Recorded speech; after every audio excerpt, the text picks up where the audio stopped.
Aujourd'hui, j'accueille Antoine. On s'est rencontrés à Nantes via des potes communs et notre amitié a grandi à notre arrivée à Paris, entre apéros et conversations sur ce qu'on fait, ce qu'on crée, ce qu'on rêve de faire. Antoine est architecte, il bosse en 39 heures dans une agence. Mais à côté, il a cofondé le Collectif Commun, structure pluridisciplinaire allant de création artistique à l'architecture, la médiation culturelle et en passant par la curation et l'organisation d'événements et qui publie notamment Pavé la Revue, une revue indépendante biannuelle autour de différents médiums de production avec un thème par numéro et une orientation politique bien ancrée à gauche. De son côté, il écrit et se concentre sur l'organisation d'événements culturels et de projets autour de l'architecture. Dans cet épisode, on va parler de double vie, de fatigue mentale, de création qui survit à un système et comment on garde un peu d'élan pour faire exister ce qui compte vraiment, même quand on est rincé par le travail.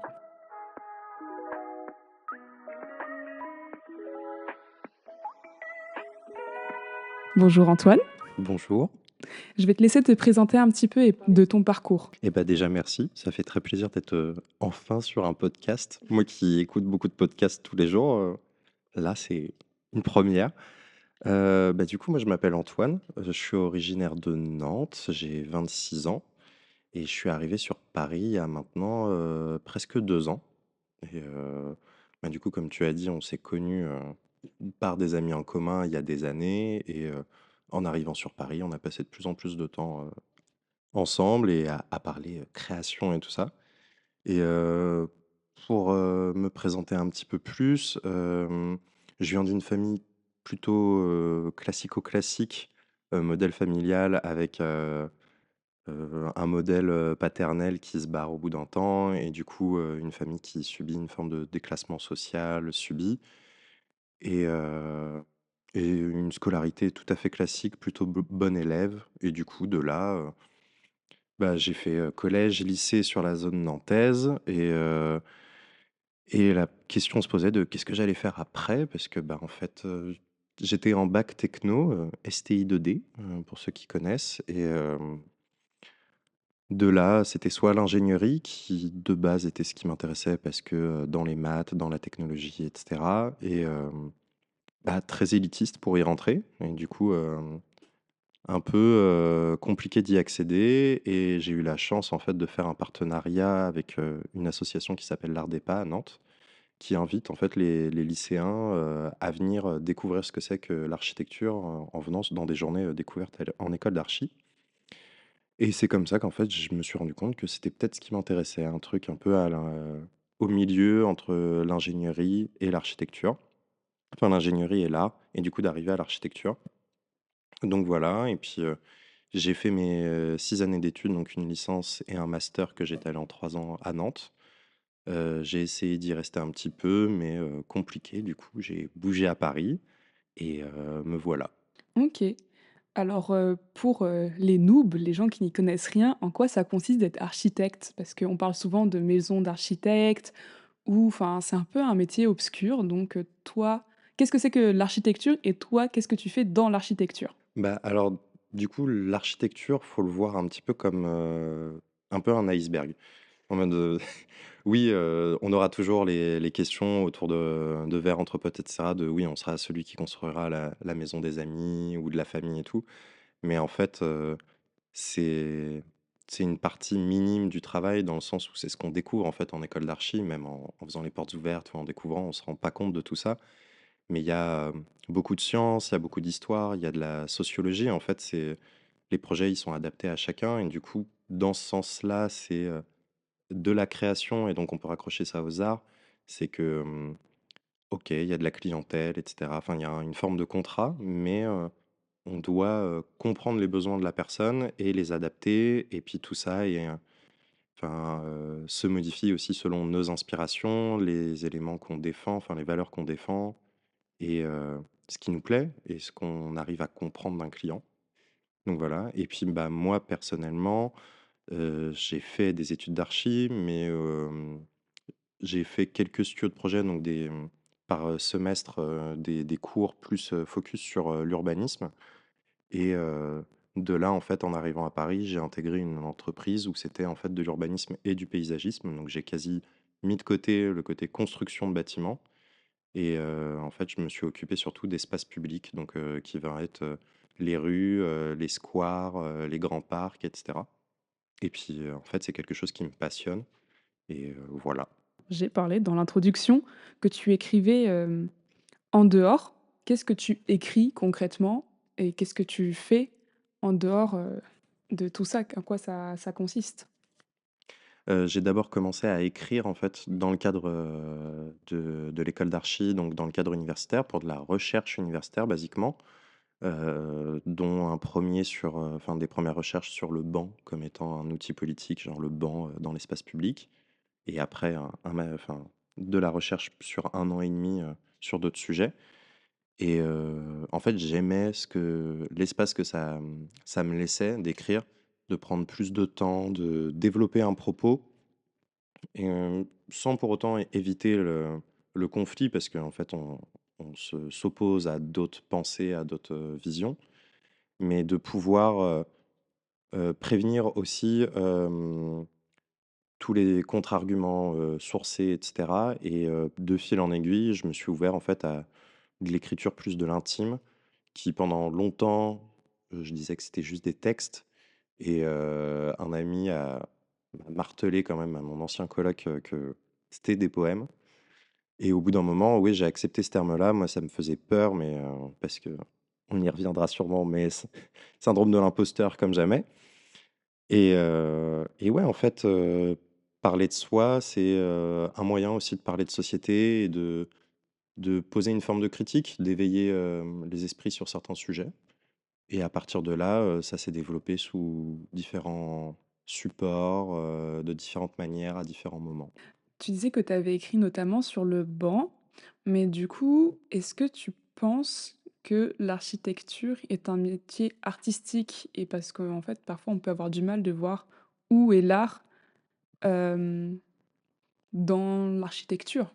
Ouais, bah, on raccroche beaucoup plus ça, sous le terme d'architecture d'intérieur, où, il y a un côté, esthétique, design et cetera, mais, en fait, l'architecture, c'est, l'organisation de nos espaces de vie, et du coup, que ce soit extérieur ou intérieur, ils doivent être pensés, et en fait, tout le monde peut le faire. Rien que soi-même, réaménager son appartement, se faire sa petite déco, c'est de l'architecture et ça nous fait plaisir. C'est l'expression de soi-même, par des objets ou par un espace, et du coup, c'est en ça où ça peut être artistique parce que, bah, comme toute autre discipline artistique, c'est fondé aussi sur, des mouvements, dans l'histoire et cetera.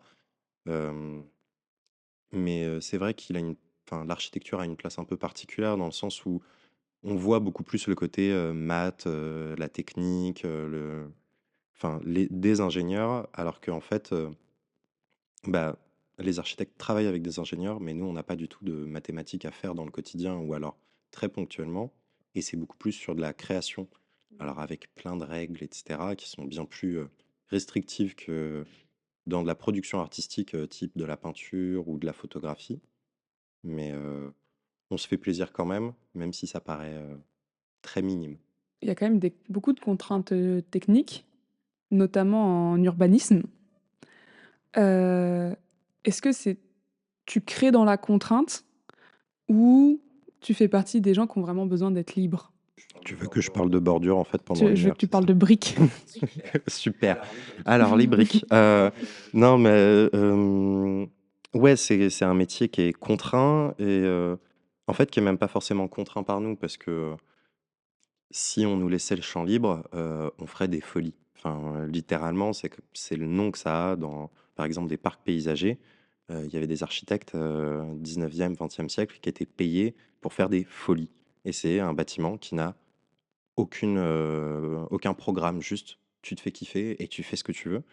Mais ouais, bah, on est entre, en fait, un client qui peut être juste, un couple, avec des enfants et cetera, qui veut faire sa maison et cetera, donc qui a des demandes très spécifiques, ou une ville. Genre moi je travaille sur, les infrastructures du Grand Paris, heu, bah, c'est pas les plus cool à échanger avec, mais en fait c'est pour le bien fondé, en fait, du projet, et il faut qu'on arrive à tirer notre aiguille, de la botte de foin et trouver, en fait, la faille dans laquelle enfin, pour moi, c'est ça. C'est que le jeu de l'architecte, c'est de trouver, heu, là où là où la règle n'est pas tout à fait spécifiée et on a une marge de manœuvre.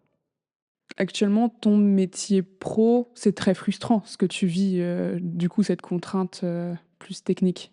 Ouais, dans le sens aussi où on sort d'années d'études où, on nous invite à juste imaginer, créer des possibles, des futurs souhaités, rêvés et cetera et puis, là où moi ma licence a été un peu compliquée parce que, il y avait comme enfin, j'avais l'impression d'un décalage avec soit d'autres étudiants, soit avec les enseignants et en fait, c'était le cadre, institutionnel qui me bloquait. Par exemple, s'il y a une grande différence entre le monde du travail et le monde des études où, bon moi la licence a été compliquée, où j'avais, beaucoup de difficultés vis-à-vis des enseignants et même d'autres étudiants. Mais par contre le master a été ultra épanouissant parce qu'on se retrouve en fait à assumer nos choix, nos positions et ça a été aussi un moment de politisation, assez important pour moi. Enfin vraiment, d'assumer qui je suis et cetera, autant, dans, ce que je défends que simplement qui je suis et se retrouver en fait d'un coup dans des structures, à des échelles monstrueuses, alors des entreprises qui peuvent aller de 4-5 personnes à, d'autres, pour pas les citer, à une 105 à peu près 150 personnes, mais où en fait il y a un patron qui dit, «Bah, je dis donc tu fais» et bah, là, faut arriver à trouver le peu d'espace dans lequel tu peux t'exprimer et faire ce que tu as envie. Donc contraint, ça c'est clair, mais un peu projet d'avenir. Du mode, je veux, faire mes armes pour, potentiellement un jour faire vraiment ce que je veux. Plus dans ce sens-là. Un peu comme un mal pour un bien. Ouais, sans trop se faire de mal quand même. Toujours le juste équilibre. Du coup, la poésie et l'écriture, on va mettre un peu les 2 en même temps parce que c'est 2 enfin, disciplines à part entière et tu fais ces 2 là pour moi. Est-ce que du coup tu as, des sujets qui t'inspirent plus que d'autres ou tu prends un peu toutes les choses de la vie, en général? En vrai, ta dernière phrase résume bien, je prends la vie, dans le sens où, c'est, je me suis trouvé, dans, le fait de parler de moi pour parler du monde et du coup, en fait, oui, ça peut être un texte qui est très tourné sur soi-même, mais en fait, il va venir interroger ou, exposer, certaines thématiques, certaines problématiques de nos sociétés, questions de consentement, d'identité, de positionnement, les questions aussi des valeurs et de l'ambivalence de certains positionnements. Mais, l'idée, c'est, de toujours remettre en question, en fait, les normes et surtout de là où moi je me positionne dans la société. Je suis un homme cis, je suis perçu comme un homme cis et du coup, bah, je considère que ça peut être aussi à moi sur certaines thématiques d'aller, interpeller surtout les mecs cis, sur ces sujets-là, hem, sur les questions de masculinité. Voilà. OK et du coup, est-ce que c'est un exutoire, un refuge, un peu? Ou parfois ça devient un peu une contrainte? Bah, aujourd'hui, c'est quand même une passion, donc c'est vraiment, quand j'ai le temps, quand j'ai l'énergie, donc je l'ai jamais perçu comme étant une contrainte ou alors oui, d'accord, on a peut-être des deadlines de temps à autre pour produire certains éléments, mais c'est d'abord une passion et quelque chose que je me plais à faire. Après, oui, il y a la question de la rigueur potentiellement, mais en vrai, je m'amuse à le faire et à apprendre tout ça, au maximum et du coup, exutoire, ouais.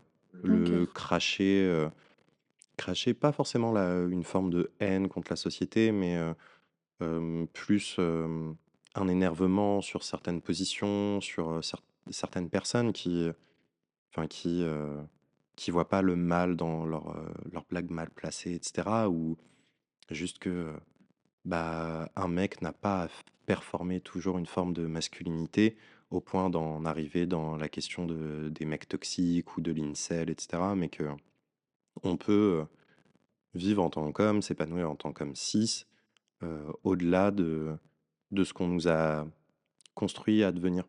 Est-ce que, du coup, tu fais des exutoires aussi sur ton boulot ou c'est vraiment par rapport à la société et du coup tu scindes vraiment, tes écrits? Hem, Je différencie pas le monde du taf de la vie perso, parce que c'est même ça, c'est une construction, sociale, enfin, de mon point de vue et du coup, j'en rigole même, mais je suis perçu comme la vieille gauchiasse de service, au sein de la boîte où je suis. Mais du coup, l'ouverture aux sentiments, aux émotions et cetera que j'ai envie de communiquer permet aussi, de mettre en débat et d'intervenir sur des sujets que, les gens préfèrent laisser de côté parce qu'on nous a pas demandé de spécifier sur le sujet.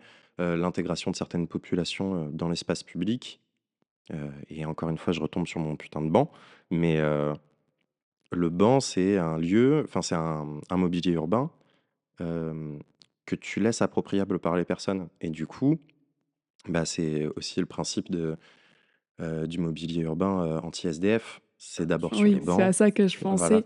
C'est que, bah, tu fais en sorte, de sélectionner une partie de la population que tu as bien envie de garder à un endroit, mais pas d'autres. Mais du coup, c'est, aussi là où, tu vas forcer pour que ce soit tel mobilier qui soit posé, pour que en fait, il y ait autant des jeunes, des enfants, des vieux, des familles, que n'importe quelle personne de n'importe quelle classe sociale qui vienne se croiser là-dedans. Et puis, bah, là, ouais, faut aller au charbon, faut aller face au patron et pendant les réunions de travail, défendre ton point de vue et expliquer en quoi ça va être un bénéfice et comment le vendre au-delà de le faire accepter à son patron, le vendre au client où, il suffit que ton client soit une mairie de droite et tout ce qu'ils veulent, c'est une ville bien propre et cetera. Genre si on pense, à Béziers avec son maire d'extrême droite, il a fait retirer les bancs du centre-ville pour faire en sorte que ce ne soit plus qu'un lieu de passage et de consommation pour aller dans les boutiques, mais qu'il n'y ait plus de point de rassemblement. Parce que qui dit rassemblement dit, faire front, se retrouver, converger, échanger et du coup à un moment, bah, potentiellement ça fait remonter aussi, l'opposition et du coup, bah, vaut mieux éviter ça. Empêcher les gens de discuter, Voilà. parce qu'ils ne peuvent plus se poser dans les parcs. Du coup, à l'échelle d'un bâtiment, c'est la même chose. Il y a eu pas mal de critiques qui sont ressorties ces dernières années sur, autant des agences qui en fait décident de, par exemple, ne pas faire de logements sociaux, pas de HLM et cetera parce que, bah, c'est pas des contrats qui rapportent de l'argent. C'est pas obligatoire? Bah, c'est obligatoire, mais en fait, si c'est une commande, c'est des concours, donc en fait, c'est plusieurs, agences qui se proposent, mais donc on n'a pas d'obligation à candidater et du coup, il y a des agences qui, considèrent que non, ils préfèrent aller, construire, des musées ou des villas dans des pays où les droits de l'homme sont pas respectés et qu'il y a de l'esclavage moderne. C'est bien plus simple ou d'aller construire des prisons dans, des territoires, qu'on dit d'outre-mer, mais qui sont en fait, des anciennes colonies françaises et qui le sont encore aujourd'hui, au vu des situations là-bas. Réinstaurer un bagne, c'est Ouais, voilà, par exemple. Mais du coup, bah, c'est politique et rien que vouloir essayer de faire du logement rien que décent, ça arrache la gueule à certains archis. c'est Ouais, je suis le ah! premier critique de la profession que je fais, hein. Ah oui, non, c'est hyper intéressant et c'est aussi là où on voit que ne serait-ce que ton image de banc toujours, ne serait-ce qu'un élément peut être, hyper politique et comment en fait, les politiques pensent l'espace, public. Enfin, c'est des trucs auxquels tu penses pas forcément quand tu es passager, tu sais? Tu peux dire: «Oh c'est joli, c'est propre», mais enfin, je suis la première à adorer la propreté dans une ville, mais le fait que, tu vois, genre de dire: «Ah oui, c'est vrai, mais du coup, tu te poses où?» et après, en fait, tu te retrouves, le cul dans la terre, dans un endroit, dans un recoin, Bah, en vrai, l'exemple même, j'en parlais du coup, avec mon ancien coloc, qui habite toujours à Nantes sur, lui a une vision très négative de Paris, mais Paris est une ville de consommation. Dans le sens où, si tu veux sortir, tu dois consommer, tu dois aller prendre ton café dans un coffee shop, esthétique ou, prendre ta belle photo et cetera, mais il y a peu de places où on peut se retrouver. Il y a les parcs, il y a, quelques places type, République ou Bastille et cetera. Mais par exemple, à Bastille, il y a quelques bancs et sinon, c'est des chaises individuelles qui sont posées toutes à 1 mètre les unes des autres pour pas rassembler beaucoup de monde au même endroit. Et et du coup, ouais, c'est pas forcément le plus simple, et je suis en train de me perdre dans mes pensées. Ben voilà, tu m'as lancé sur Oui, l'architecture, je fais un mais tunnel. oui, mais j'adore. Moi, je vis pour ça, les tunnels. Hem, Si on reprend un peu si on arrive à recentrer le sujet, hem, du coup, c'est quelque chose quand même qui te prend beaucoup de temps au quotidien, l'architecture? Oh que oui. Enfin et puis même, hein, 39 heures par semaine, c'est quelque chose, c'est prenant et du coup, comment tu arrives à trouver l'énergie de réécrire? Comment tu te dis: «Bah, vas-y, tu pourrais juste te poser, et scroller, de Ouais, façon, de façon infinie. Ou intempestif, ouais. Bah, en vrai, je sais pas trop. Je pense que c'est, aussi dans la vision que je porte sur, le monde, la façon dont on nous, demande de travailler et cetera. Bah, du coup, honnêtement, je sais pas. Il y a, une partie de moi où je pense que je le fais parce que j'ai pas envie de me retrouver à m'inscrire dans le train-train quotidien, le métro boulot dodo et cetera et de développer d'autres espaces, d'autres moments et puis, bah, de pas juste, me satisfaire de: «OK, maintenant j'ai un travail, j'ai une situation un peu plus stable que enfin, une situation plus stable que je ne l'ai jamais eue avant», littéralement. Alors je suis capable de payer mon loyer, me faire mes courses, de partir en vacances et cetera. Mais à quoi bon? Du coup, bah, il y a aussi une partie de moi où j'ai envie de m'exprimer sur des sujets qui me touchent et je pense que par le faire, rien que de se positionner à gauche et là j'inscris en mode, le grand spectre de la gauche, sans les social traîtres, mais voilà. Hem, Bah, on a envie de parler, quoi et du coup, j'accepte qu'il y ait de temps à autre, je sois claqué, je sois mort et bah, la flemme existe et je la prends volontiers.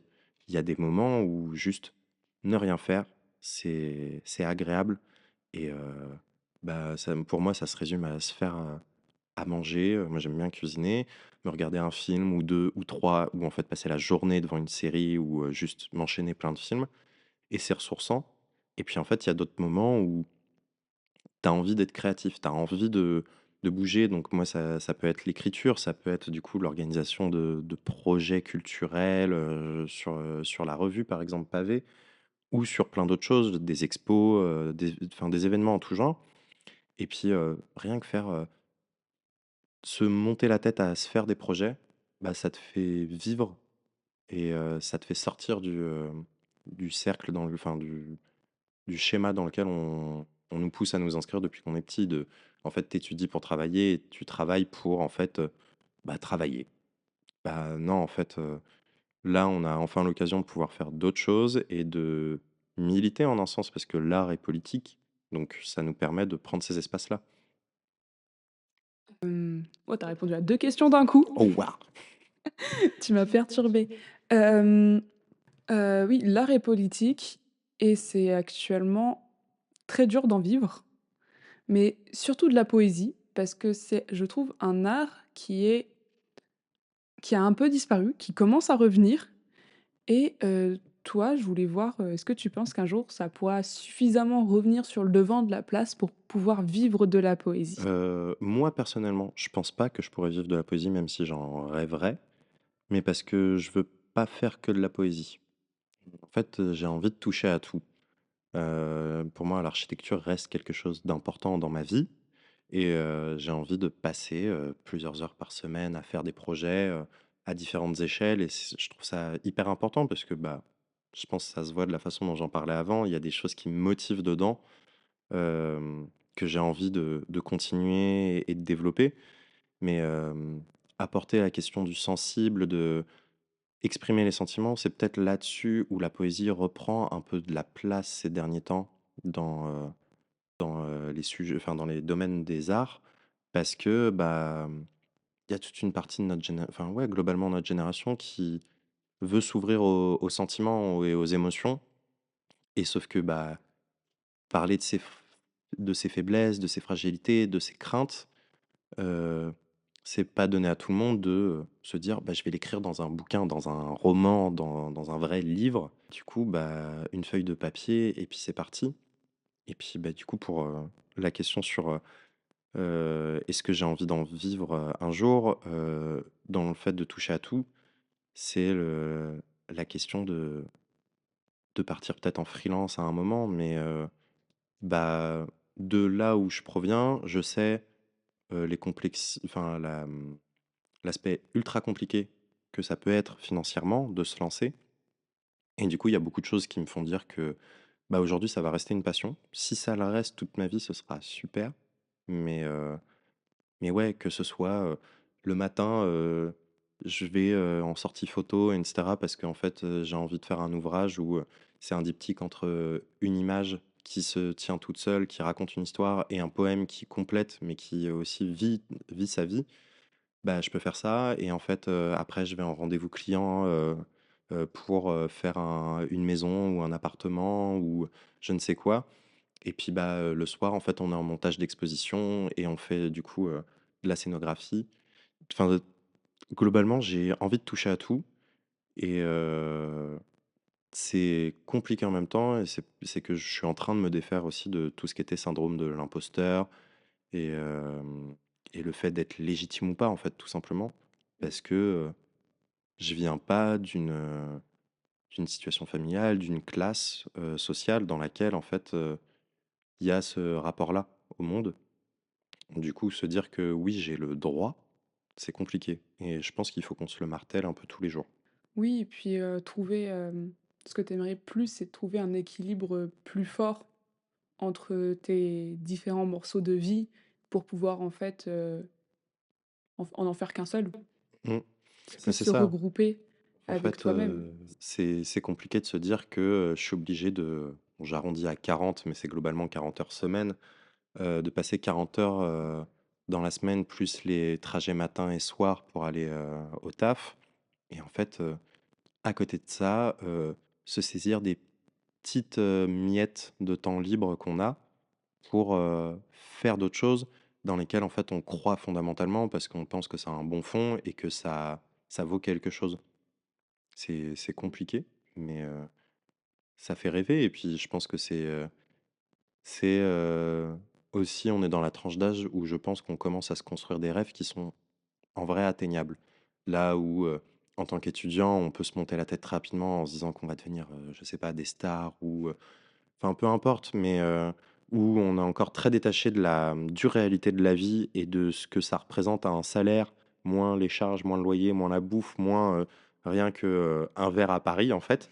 Bah, d'un coup: «Ah putain, OK, bah, c'est quoi ma réalité et c'est quoi ce que je veux faire?» C'est compliqué de trouver. Du coup, tu es plus dans une forme de rester humble sans se dénigrer aussi, c'est toujours aussi une question de Ouais, d'équilibre. c'est ça et puis, la production, artistique, peu importe sa forme, peu importe, à quoi ça ressemble, hem doit pas devenir, enfin, pour moi, doit pas prendre le même rapport que peut avoir le travail actuel, dans un monde capitaliste où c'est, lié à la productivité et cetera.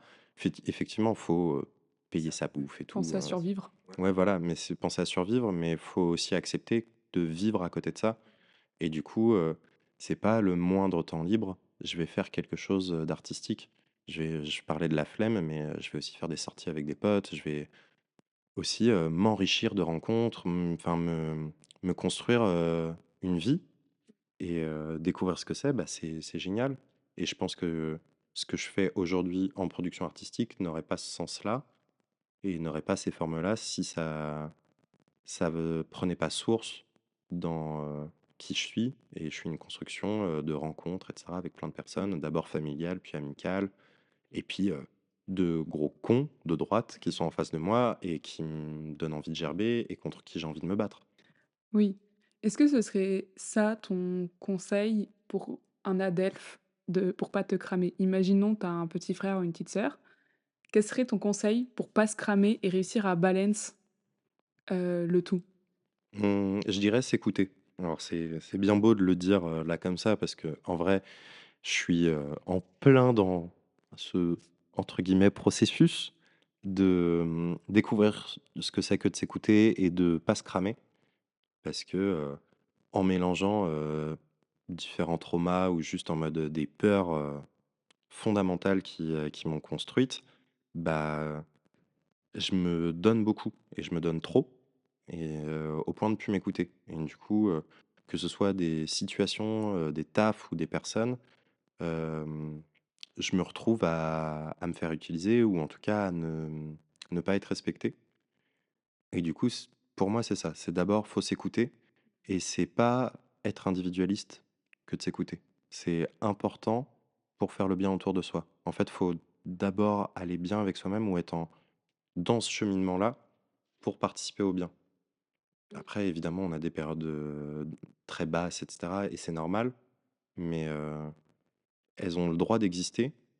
Mais du coup, on a le droit de l'exprimer et il faut pas avoir peur en fait de le dire parce qu'à ce moment-là, en fait, tu ne fais que descendre et c'est de pire en pire. Oui, et puis ne pas avoir peut-être peur de s'entourer correctement.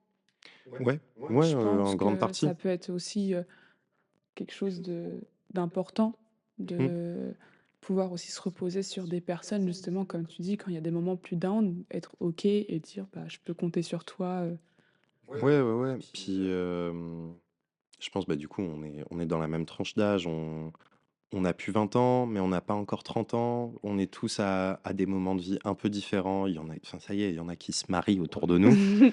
Euh, Moi, il y a du monde à Nantes qui commence à avoir des projets enfants et tout ça. Moi, je commence à considérer d'avoir un chat. Enfin, donc, on est tous un peu dans une zone floue où on doit tous trouver nos équilibres. Mais ouais, en fait, faut bien s'entourer et faut faire gaffe parce que c'est aussi des moments où il y a certaines personnalités qui reprennent le dessus, qui étaient enfouies pendant longtemps chez certaines personnes et bah, tu sais plus comment enfin, trouver l'équilibre avec ces personnes-là et des amitiés qu'on considérait potentiellement éternelles, bah, en fait, on voit qu'elles ont une limite et une limite, pas forcément dans le sens de: «C'est terminé, je ne veux plus de contact avec», ou peut-être c'est le cas, mais ça peut être juste, bah, je sais que c'est le grand maximum que je peux partager avec cette personne-là et c'est trop cool. Si c'est, juste une personne trop cool avec qui aller faire des musées et qu'on sait qu'on partage ça, bah, c'est trop bien et on passe des bons moments et puis, bah, si c'est peut-être quelqu'un, en fait, avec qui tu pars en vacances pendant 3 semaines, à la route, sac à dos, bah, c'est très cool aussi, mais c'est pas les mêmes énergies et f je pense, faut qu'on accepte aujourd'hui, par le fait de s'écouter, c'est voir aussi les distances qui se prennent avec certaines personnes et accepter, qu'il y en ait d'autres qui arrivent. Parce que c'est aussi, s'ouvrir aux gens que, de savoir dans quelle énergie tu es. Oui, je pense que c'est un bon conseil de façon générale.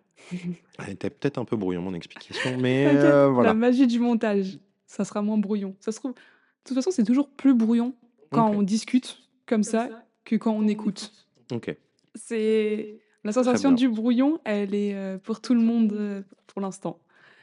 On va parler un peu du coup du collectif que tu as avec des copains et de Pavé la revue, parce que je trouve que c'est des très beaux projets que vous faites de façon générale et est-ce que tu peux déjà nous parler de un peu, enfin la qu'est-ce que le collectif et qu'est-ce que Pavé la revue par rapport à tout ça? Parce que j'en ai un peu parlé en intro, mais C'est vrai un que jusque-là, peu on n'est pas retombé dessus. c'est ça.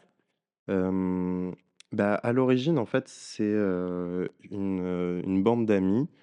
À ce moment-là, on était tous sur Nantes et on était, à peu près à la période où, soit certains avaient fini les études, d'autres pas encore tout à fait et cetera, mais on était tous à un peu à ce point de bascule et il s'avérait que c'est tombé, pile pendant la séquence, en fait, de lutte contre la réforme des retraites de notre très cher président.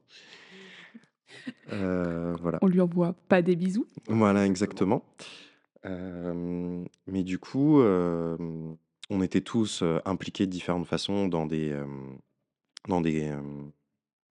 espaces militants ou dans certaines luttes et cetera et bah, en fait, on est un petit peu dans l'idée de la convergence des luttes et du coup, ce moment-là de la réforme des retraites, on voulait se saisir, d'autres espaces que, ceux de la rue, qu'on trouve, extrêmement légitimes et pour la plupart d'entre nous, on fait en sorte d'aller au maximum de manifs, possibles et on sait à quel point les Nantais sont doués en manif.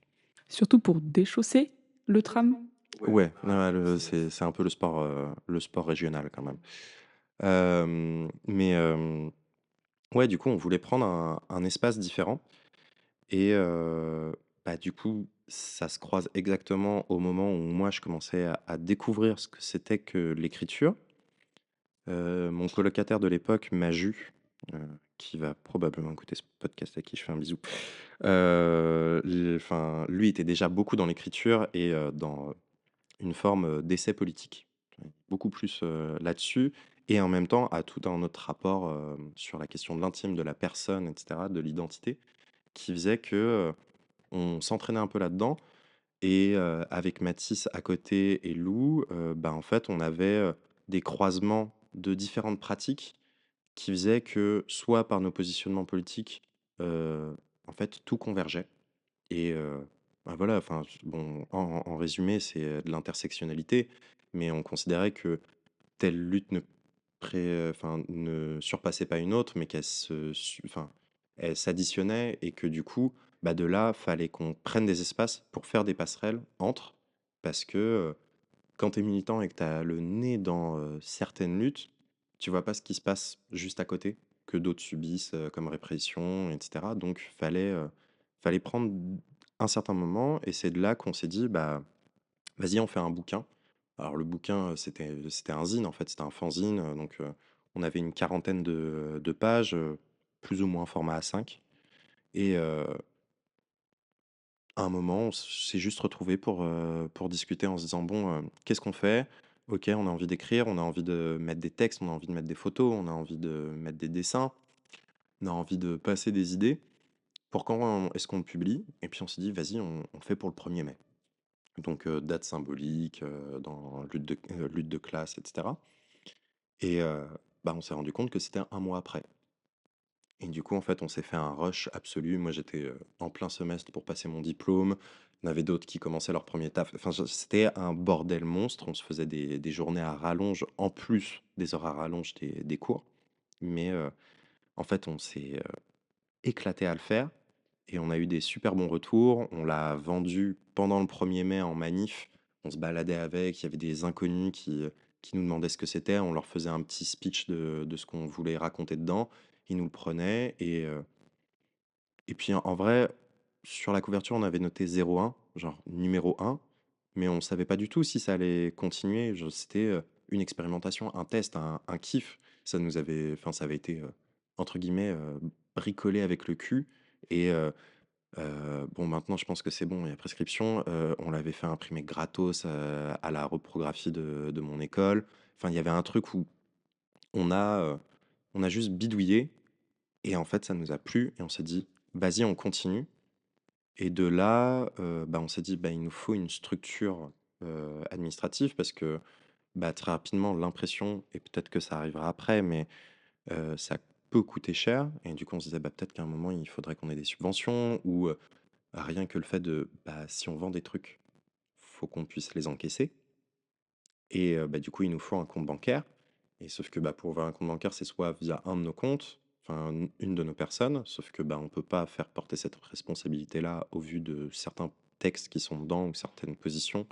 Ça pourrait, au vu de la fascisation de la société, d'ici quelque temps, mettre en porte-à-faux, un de nous et du coup, bah, on s'est dit: «OK, on fait une structure. OK, il y a le collectif» et du coup, le collectif commun, par son nom, nous faisait, on trouvait écho là-dedans, dans le sens où c'est dans la mise en commun et en fait, les communs, c'est d'abord, des espaces, d'agriculture, donc si je me rappelle bien, c'est au siècle dernier, qui étaient en fait mis en partage entre agriculteurs, entre paysans, entre personnes vivant sur le territoire et que, les, bénéfices de cette production, n'étaient pas du tout destinés à la vente, mais étaient destinés au partage et du coup, au bien-être de chacun.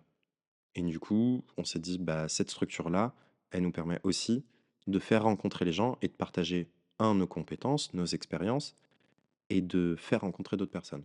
Et de là, bah, on a commencé à chaque numéro, donc au début, c'était tous les 3 4 mois et cetera. Là, on passe en biannuel, mais en fait, on fait des appels à participation, il y a des artistes qui arrivent d'autres qui partent et puis, bah, du coup, ça commence à faire quand même, là, on est quand même déjà au cinquième numéro qui est sorti.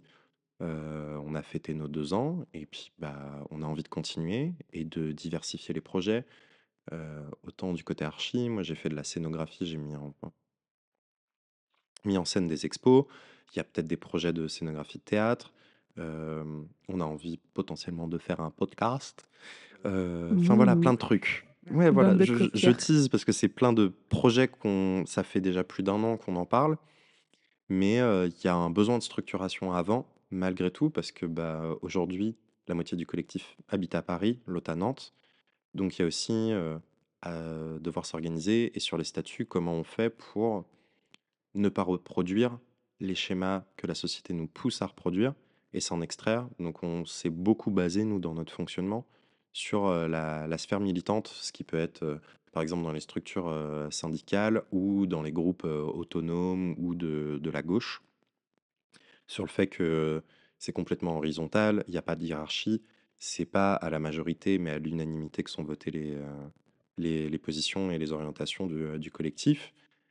Et puis, bah, de là, on essaie d'évoluer et du coup, bah, comment faire passer un statut d'asso, auprès de la préfecture, auprès de laquelle il faut se présenter, que on veut pas de président, on veut pas de trésorier, on veut pas de secrétaire et cetera, mais que, ça fonctionne par mandat et du coup, c'est, bah, on définit que c'est tous les combien de temps que ce statut, il est requestionné et cetera. Mais du coup, à la banque, bah, enfin voilà, c'est la même chose et on se confronte à un moment à cette structure-là, pour nous, c'est notre petite contre-société dans laquelle on a envie d'inviter les gens à partager, différentes expériences. OK, donc c'est un statut associatif, Aujourd'hui, ouais, mais vous essayez de le rendre moins hiérarchisé que la plupart des assos, c'est traditionnels. ça et c'est pas du tout pour, tirer une balle dans les assos et cetera. C'est normal à un moment qu'il y ait une forme de statut, qui soit mis en place et de responsabilité parce que même si c'est une personne morale, il y a des gens qui peuvent être envoyés en justice s'il y a des problèmes et cetera. Mais c'est, avoir une structure de base à partir de laquelle on va pouvoir, hem, mettre tous les moyens possibles en œuvre pour faire des projets. Et les projets, c'est, au sens le plus large et imaginable. Les gens peuvent venir nous voir et nous dire: «On a un projet, mais on n'a pas de structure, et on aurait besoin de conseils sur deux trois trucs. Est-ce qu'on peut vous poser des questions?» Et si ça se trouve, on va juste répondre à des questions et puis si ça se trouve, en fait, ils vont intégrer le collectif ou ils vont passer en collaboration et du coup, on va faire un truc ensemble. On verra bien, mais on a envie de laisser cet espace-là à la création et du coup parce que l'objectif premier du coup du collectif, c'est de repolitiser l'art. Enfin, pas que l'art est dépolitisé, mais il a été tellement, mis en avant et détenu par les classes supérieures qu'ils en ont extrait toute l'essence de certaines productions et du coup, c'est remettre un peu Il y a tout qu'à ce voir, propos-là. ce qu'ils ont fait avec, Banksy, où en fait, ils découpent des bouts de mur pour les vendre, Voilà, hors de prix exactement. alors que c'est censé être de l'art urbain et même, le fait que, moi, ce qui me choque le plus, c'est le mépris d'art, c'est comme quoi il y a un art supérieur à l'autre et tout et Exactement, il y a pas bah, c'est de la lutte des classes. En fait, c'est même dans les arts, il y a pas de enfin, il y a pas de supériorité et puis c'est ce que tu dis sur, Banksy, c'est la même chose sur, par exemple, certains grands artistes, des années 1900 qui aujourd'hui ont leurs œuvres, vendues à des milliers d'euros, si ce n'est des centaines de milliers d'euros et qui en fait, qui ont produit pour faire une critique de l'homophobie à leur époque et aujourd'hui, ils sont achetés par des mecs d'extrême droite qui ont en fait toute la thune et ils sont juste: «Ouais, mais j'ai l'œuvre de tel artiste». Mais en fait, ferme ta gueule.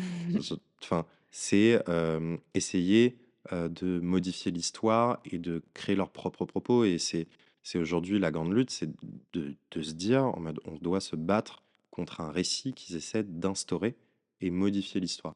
Et du coup, bah, l'art fait partie de ces moyens d'agir aussi. C'est pas le seul, mais il en fait partie. OK. Hem, Votre mode de production, pour l'instant, vous on est que sur le bénévolat ou il y a des trucs de système de rémunération? Aujourd'hui, c'est que du bénévolat et vu que là, ça y est, enfin, on a notre statut associatif, ça y est, on a un compte bancaire. Donc maintenant, on a un compte bancaire à 0 € puisqu'il vient d'être ouvert. Mais jusque-là, on était en autofinancement et on sortait de notre poche. Donc heureusement que c'est tombé quand même à la période où on sortait des études et qu'on avait nos premières payes pour payer les impressions. Parce Oui. que le premier numéro, ok, on a réussi à se débrouiller, mais les suivants, bah, on a commencé à mettre en place des partenariats avec des imprimeuses, du coup à Nantes, avec qui on travaille depuis, mais bah, faut quand même les payer. Et le papier coûte cher, et encore plus aujourd'hui, et ça ne fait qu'augmenter. Et du coup, en mode, c'est nous qui sortons ça de notre poche. Du coup, on avance l'argent et c'est en vendant les numéros que, on rattrape cette perte-là. Donc en fait, c'est, une boucle de on va dans le négatif pour revenir à zéro ou un tout petit peu de bénéfices qui sont en fait directement réinjectés dans les impressions Oui. du numéro suivant. Là, par exemple, sur le dernier, on s'est fait plaisir à intégrer des pages en calque, sur lesquelles on imprimait. Alors c'est magnifique, mais c'est un enfer à faire. Oui. Vraiment, déjà, la moitié des imprimantes veulent pas imprimer sur du papier ou alors déchirent le calque. Ah oui? Ouais, Parce que moi, je peux imprimer sur du calque de mon imprimante offset normale. bah, c'est que par exemple, si tu mets toute une ramette de calque Ah et faire en tirage, parce qu'on est quand même sur un tirage à 250 exemplaires, oui, euh, en fait, ça les déchire au bout d'un moment. Donc, faut enlever tous les petits morceaux de vous étiez calque sur dans du l'imprimante. 90 grammes pour le calque? On était sur du, alors on a essayé le 70, mais ça passait pas. Le 90, c'était en fait ce qu'on a trouvé de mieux en équilibre, si je me trompe pas. Et ouais, en fait, c'est que bah, c'est un temps de production supplémentaire parce que du coup, les imprimeuses avec qui on fait, eux, ne voulaient pas s'occuper du calque, ce qui est tout à fait légitime, parce que sinon on aurait dû payer beaucoup plus cher. Donc on s'en est occupé, enfin, Mathis s'en est occupé à Nantes, etc. Il a été trop fort là-dessus. Mais bah, du coup, intégrer ça dans le livret, c'est donner aux imprimeuses les calques précoupés aux bonnes dimensions avec les fonds perdus, les repères de pages, etc. Et les imprimeuses doivent les caler un par un et bien vérifier qu'il n'y a pas d'erreur. Et enfin, ça a été un peu compliqué, mais en fait, c'était cet achat-là a fait partie en fait du réinvestissement de ce qu'on avait un peu dégagé comme argent. Et Oui. puis, bah, après l'idée c'est de l'entraide donc si quelqu'un nous rend service, on lui rend service en échange. Enfin, c'est l'idée de collab et puis, bah, juste de on est quand même potes ou on s'entend bien, on se rencontre, un tel connaît un tel et cetera. C'est, d'abord de la débrouille et puis c'est ça Bouche qui à fait kiffer. oreille et Voilà, tout, exactement. classique. D'ailleurs, dernier, numéro, le dernier numéro est Numéro sorti 5, 5, qui est sur le thème transparent exactement. et qui est disponible où et comment on peut le trouver? Alors aujourd'hui, le numéro 5 il est disponible sur le site internet du Oh, pavé. vous avez un Oui, site, nous avons un site c'est internet. nouveau? On l'avait, monté il y a quelques mois, mais du coup, pour éviter d'être surtaxé, avec PayPal et tout ça, enfin, maintenant on est via un site internet directement. Donc pour l'instant, on peut l'acheter en direct sur le site internet, comme certains précédents numéros dont on a encore un peu de stock, dont surtout le numéro 4 qui était sur le thème du lait, la laideur, L-A-I-D, pas L-A-I-T. Ça pourrait être un prochain thème super drôle. Ouais, ouais, alors oui, oui, oui, oui. On s'était posé la question, mais franchement un peu plus complexe pour certains points de vue.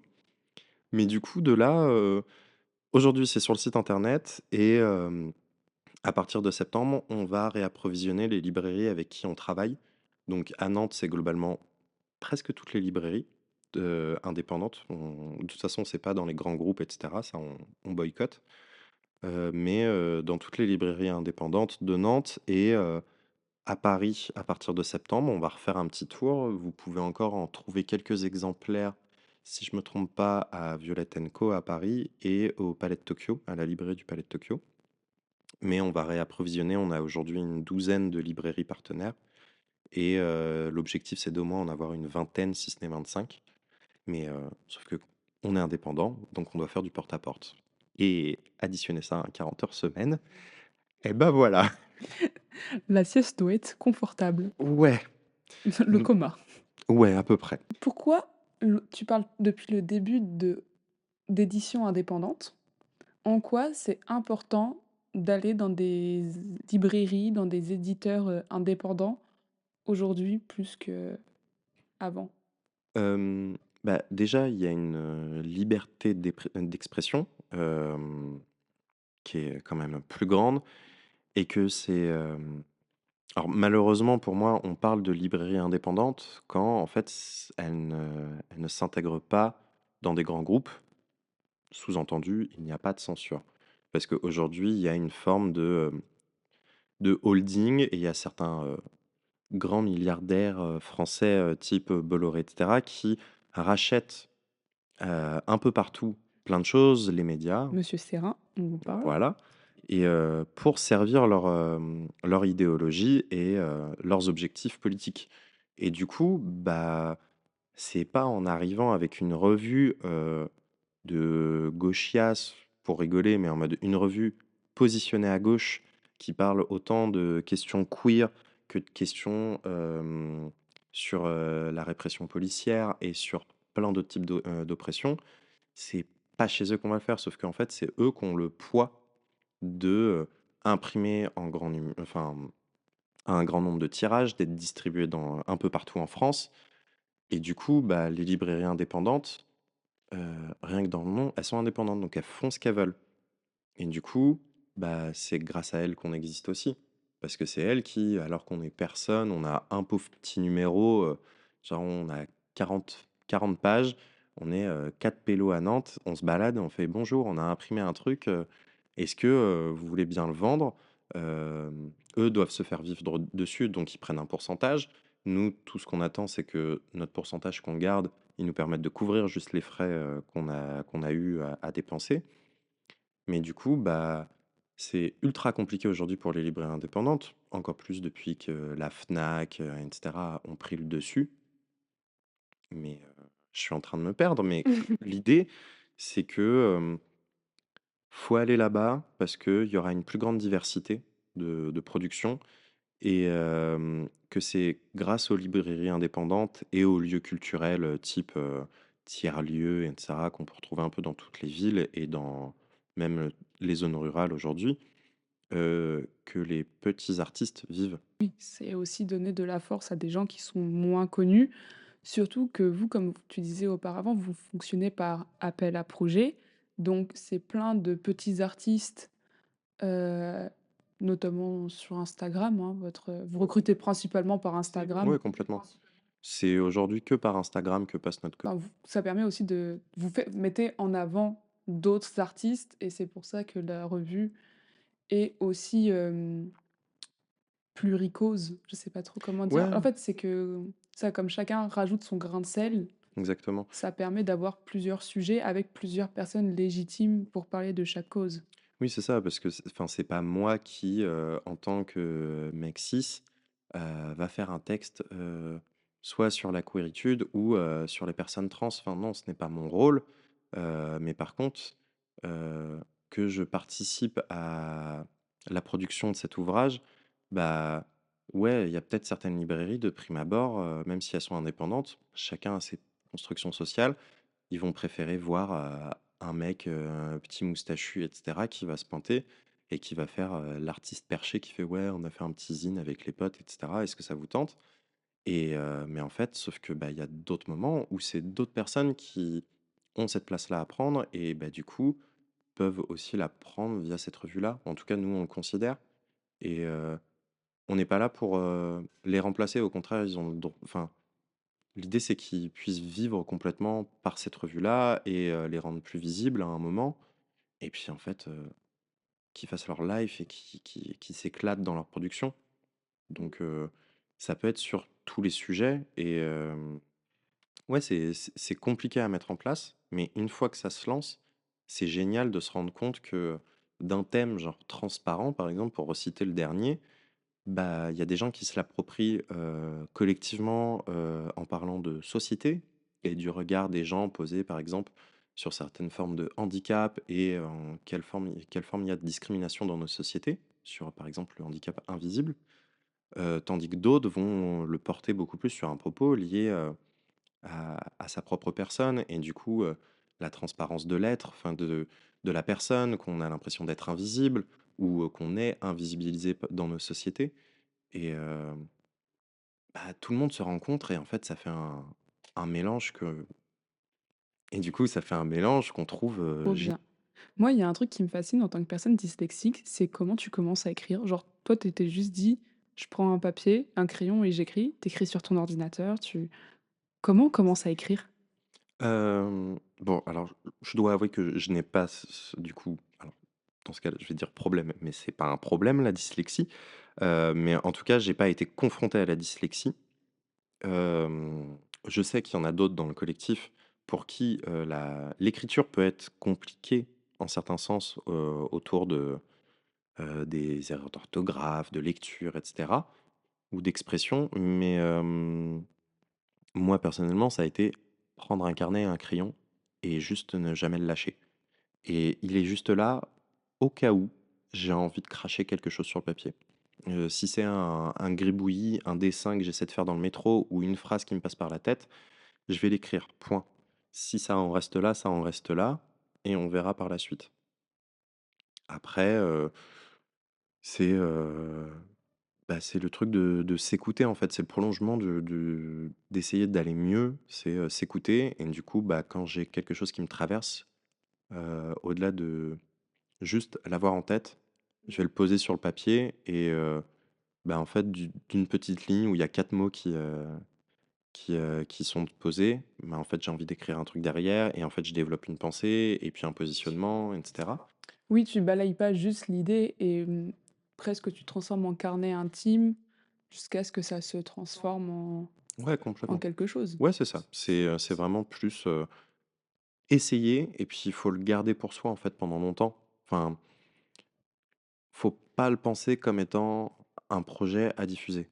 Pour moi, l'écriture, c'est d'abord pour soi, c'est pour se faire du bien, en tout cas dans ma posture, du coup, qui est, exultoire ou thérapeutique, c'est se faire du bien et puis s'il y a potentiellement quelques textes que tu as envie de partager, trouver des espaces dans lesquels tu peux les communiquer. Il y a, souvent des cafés ou des bars dans les villes qui se font des soirées poèmes ou soirées lecture et tu viens juste, en fait, avec ta feuille ou ton carnet et puis tu lis ton texte. Les gens, ils t'applaudissent, au moins par respect, même s'ils ont pas aimé et puis tu fais ta soirée et tu les autres par respect et c'est trop cool. Prochain événement pavé. Je sais pas. En tout cas, on a déjà fait, du coup, une soirée de lancement du pavé, aux Cultures Rapides à Belleville, à Paris, où ils organisent des soirées poèmes comme ça. Donc si vous êtes sur Paris, c'est une très bonne adresse. À Nantes aussi, ils en font, mais j'ai pas envie de dire de bêtises sur le lieu. On Heu, pourra mettre ça dans la description du post Carrément, bah, Instagram. voilà. Mais c'est le faire pour soi et enfin l'écriture et le jour où tu as envie de la partager, peut-être la faire lire à des gens ou la lire à des gens autour de soi, des proches qui seront capables aussi de te comprendre directement et du coup, de voir les biais aussi d'expression que tu peux avoir parce qu'en fait, un texte peut être ultra spécifique, de niche, parce qu'il est tellement lié à ta vie, qu'il est incompréhensible de l'extérieur.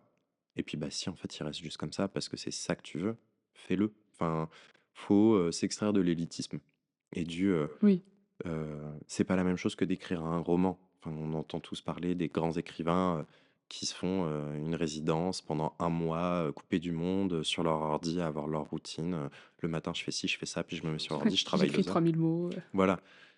Ça peut très bien fonctionner et je pense que ça a permis de produire des ouvrages qui sont incroyables, mais c'est pas la seule solution et on fait avec ce qu'on a et puis, bah, si on est limité par, un travail ultra prenant, heu, ou quoi que ce soit d'autre, bah, juste si c'est 10 minutes, le samedi ou le dimanche, bah, c'est 10 minutes le samedi, ou le dimanche et puis c'est déjà très bien parce que tu as fait autre chose que juste participer à la machine du capitalisme. Ça, c'est 10 minutes, c'est plus que zéro. Voilà, exactement. Et tout ce qui est plus que zéro, c'est positif. Exactement. On va pouvoir entamer un peu le début de la conclusion. À chaque fois, mes conclusions, elles sont gigantesques. Bah, Est-ce là, que bon tu as courage. des envies, tu as des idées que tu as envie de laisser? Enfin, tu as envie de rajouter des choses qu'on n'a pas mentionnées auparavant? Rebondir sur des trucs, Bah, je pense que ça va un peu dans la suite de tout ce que je dis depuis tout à l'heure, dans le sens où c'est, se rassembler. peu importe la forme que ça prend, ça peut être en ligne, soit par des jeux vidéo ou juste des forums, des Discord, ou en fait des canaux de discussion, même pas forcément, je dirais, obligatoirement à gauche, mais ou alors dans une dans un pseudo mode apolitique, parce qu'en fait, c'est les espaces où, selon les personnes, on peut aller militer et faire passer des idées. Alors, quelle est la meilleure chose que d'expliquer en quoi la gauche ou le communisme, c'est le meilleur exemple et que les gens se disent: «Ah, je suis d'accord», tout en n'ayant jamais placé le mot gauche ou communisme, c'est un régal. Non, c'est se rassembler, en gros. Pour moi, c'est les gens doivent se rassembler. Oui, mais tu vois, par exemple, s'il y a des rassemblements où les gens s'enferment justement dans des systèmes d'extrême droite, du coup, Oui, comment on lutte? Ça, c'est une question totalement annexe, c'est pour ça que mes OK, conclusions durent 1000 ans. ça me va. Hem, Tu vois, par exemple, si le conseil, c'est se rassembler, comment on se rassemble bien et efficacement? Alors, pour pas tomber juste dans l'explication vis-à-vis de la manif, parce que j'avais l'impression que tu me lançais sur la manif.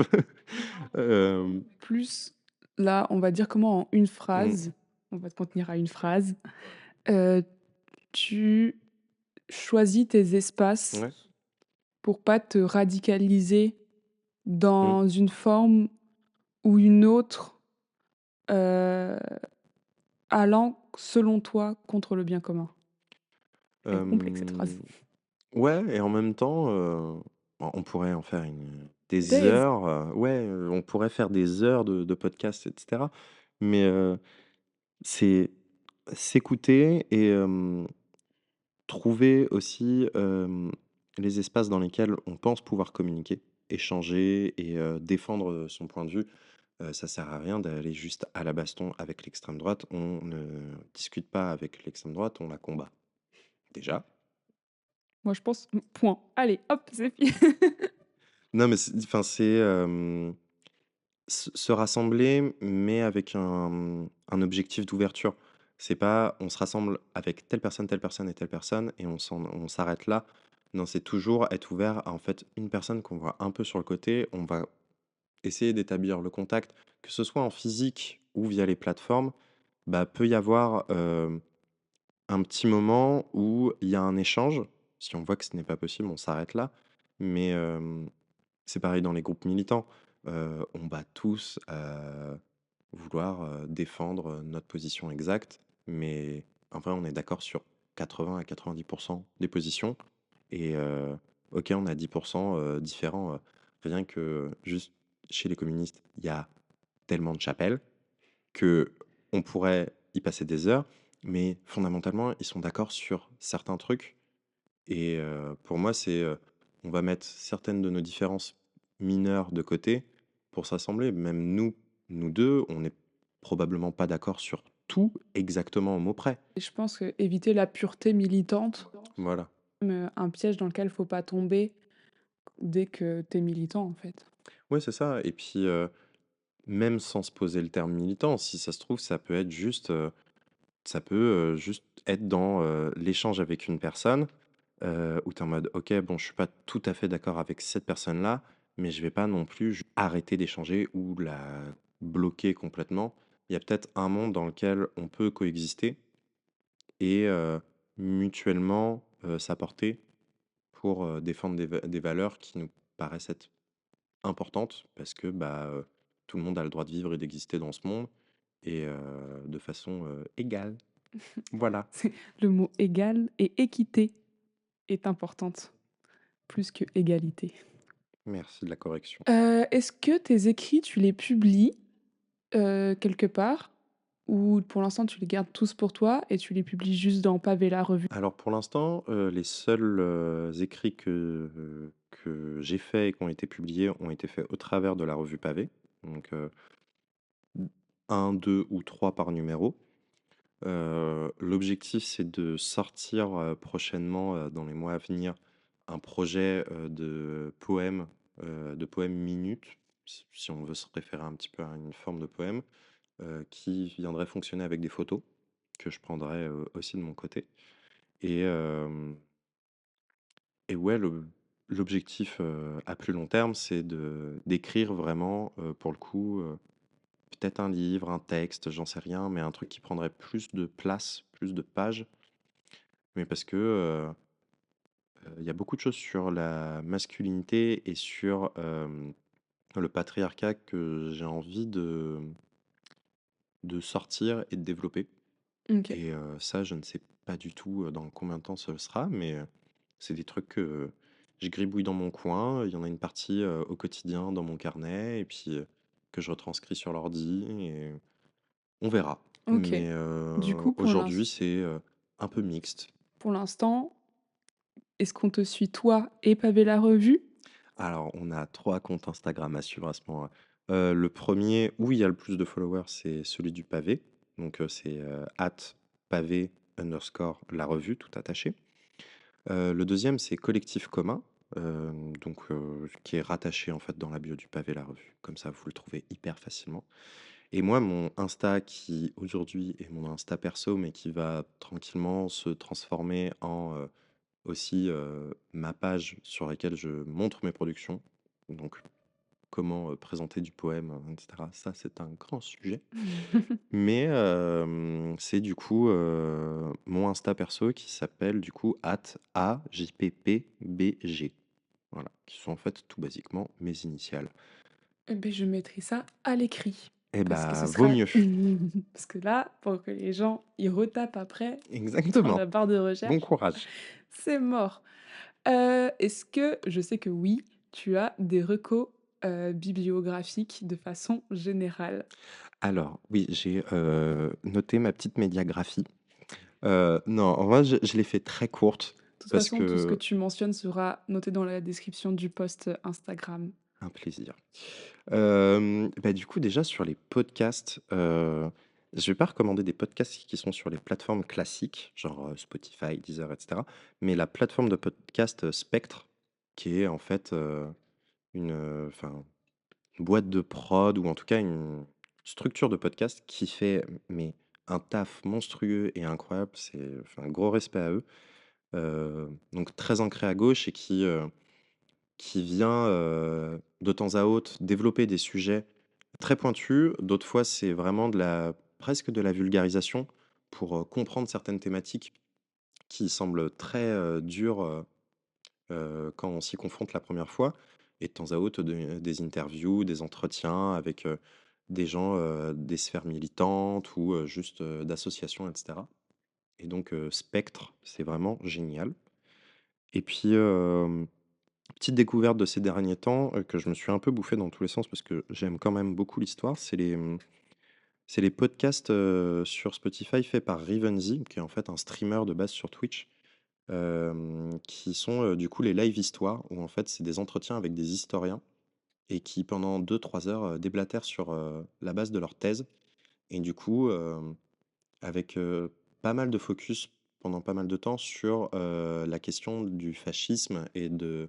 la montée, de l'extrême droite et à voir à quel point il peut y avoir des ressemblances avec aujourd'hui, tout en mettant de la distance avec ça et du coup, voir comment, en fait, il y a eu des penseurs, par exemple, du Troisième Reich et cetera et que, d'où ils viennent, c'est quoi leur construction sociale et cetera et voir que, bah, beaucoup de sociétés ont pas mal de dérives et c'est franchement hyper intéressant. Et après sinon, on a, mes petits favoris en maison d'édition, c'est les éditions Zone. Franchement, tous leurs bouquins sont géniaux et là, dans les dernières lectures que j'ai eues, il y avait, Répertoire des subversions, art, activisme, méthode par Martin Le Chevalier, qui était vraiment super et petit, passage par le côté archi-urbain, mais compréhensible par tout le monde, pas que pour les spécialistes. Il y a, Les naufragés du Grand Paris Express par Anne Clerval et Laura Wojcik, qui sont aussi aux éditions Zone et pour ceux qui ont envie de penser à comment faire de l'architecture sa petite maison dans la campagne et cetera ou penser d'autres façons de faire de l'architecture, il y a le Tour de France des maisons écologiques par, Mathis Rager, Raphaël Walter et Emmanuel Stern qui sont, qui a un ouvrage, hyper intéressant et cetera et très compréhensible par tout le monde. Et pour finir, globalement, beaucoup d'ouvrages de Thierry Pacaud, comme, Le quotidien urbain et Mesures et démesures des villes. Et pour finir, parce que c'est des sujets importants, les écrits de Hannah Arendt, La crise de la culture et les origines du totalitarisme, pardon. Donc voilà. Et pour donner de la force au meilleur des magazines, queer et militants, Gaze Magazine. Oui. Voilà. Mais ça, Mmh, logique. tout le monde ne connaît pas.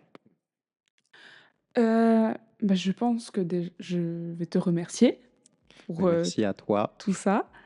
C'était un plaisir de t'avoir. Tu es le premier homme de ce podcast, attention. Aïe, aïe, aïe. Et en plus, j'ai choisi un homme blanc cis hétéro, vraiment. Non, pas hétéro, autant pour moi. Oh là, oh le Oh, les yeux. oh le snipe! C'est déjà suffisant. Voilà, il y a déjà assez. Moi, ce podcast, je suis désolée pour la semaine de retard parce que j'ai une vie et je vous dis sans doute très bonnes vacances à vous tous et dans un mois, normalement, à l'heure, si tout se passe bien. Bah, bonnes vacances à tout le monde. Merci Andy. Et puis, c'était trop bien. Et on a le droit au repos en tant que militant. Bisous.